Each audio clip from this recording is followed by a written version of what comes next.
दिनै गाबोननि समसिमहालागै दुलाराय बर' फरायसा आफादा 22 बोसोर आबुं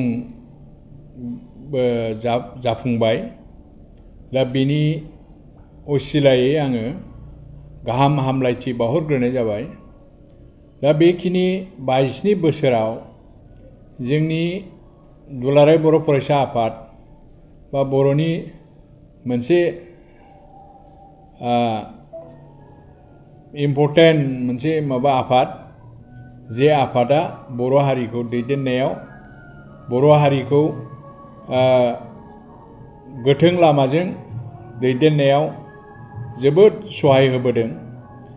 दा आबसु नङामोनब्ला, अर्थात दुलाराय बर' फरायसा आफादनि बेबादि रल नङामोनब्ला, बर' हारिया दिनैहाय खम समायनि बिथोरावनो जेसेबां दावगादों, एसेबां दावगानाया जाफुंसार जानाय नङामोन होननानै साननानै लाजायो। बेवहाय जोंनि दुलाराय बर' फरायसा आफादनि रल बा बिहोमाया गेदेरथार। जों बेखौ बुंनानै फंसे फंनै बाथ्रा बुंनानै जों फोजोबनो हाया। दा जोंनि बर' हारिखौ मोनसे डिसिप्लिन हारि, आब्रुथि गोनां हारि दानायाव, बा जोंनि खम समायनि बिथोरावनो जोंनि फरायनाय दावगानाय, जों जे माबादों बे माबानाया जोंनि थाखाय सम्भब आबसुनि थाखायनो जादों। बेवहाय आबसुआ जेरावबो रल लाबोदों, साहित्य सभाजों लोगोसे खामानि मावफाबोदों आरो बर'नि अलखद समाव राजनितिक भाबैबो एखमबा बाहागो लानानै बा बिसायख'थिफ्राव लोगो लानानै बर' हारिखौ फोजाखांनाय बा फोजौनायाव सहाय होनो बाध्य जादों।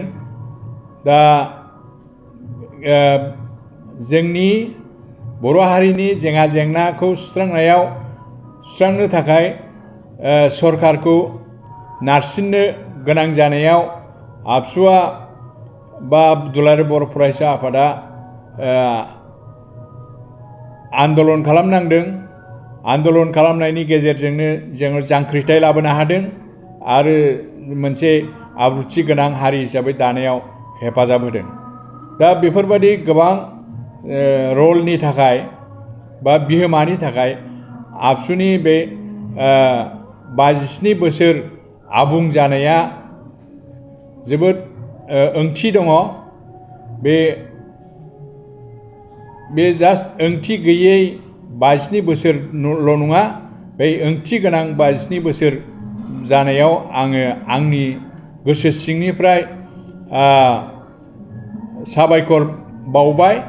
आरो बेवहाय फैगोन बोसोरफ्राव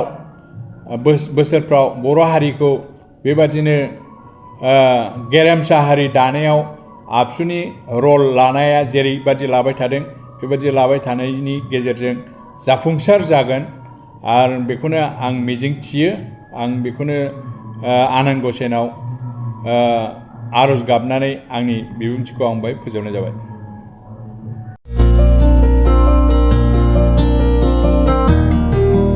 उदालगुरि नोगोरनि संकरदेब मिशन हाई स्कुलनि साखाथियाव थानाय रेगे-रेगां दख'ना गलायाव लफाय, FNF, महर ब्रेन्ड, बिबार ब्रेन्ड, आर'नाइ ब्रेन्ड, जुरिपाट, माथानि बायदि बायदि रोखोमनि दख'ना, आर'नाइ ब्लाउस, फालि आरो बर'नि साबसिन हामसिन आगरनि जिफोरखौ हलसेल आरो रिटेल मोन्नैबो बेसेनाव बायनो हागोन।